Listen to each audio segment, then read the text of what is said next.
Hey there, folks. Welcome back to the Shani Daily channel. Tonight, I've got some awesome suggestions for you when boredom strikes at night. Let's jump right in. Number 1. Read a book. First up, grab a book and escape into its world. Reading is a fantastic way to unwind and engage your imagination. Number 2. Watch a movie or TV show. Next, movie buffs, this one's for you. Pick a movie or TV show you've been wanting to watch and have your own little cinema night. Number 3. Learn something new. Feeling curious? How about learning something new? Online courses and tutorials are just a click away. Expand your skills or start that language you've been eyeing. Number 4. Creative activities. Tap into your creative side with art, writing, or crafting. It's a great way to express yourself and fight off boredom.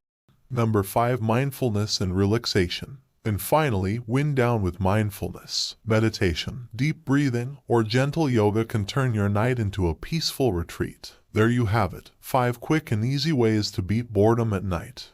Don't forget to hit that like button and subscribe for more tips. So wait. See you at next video.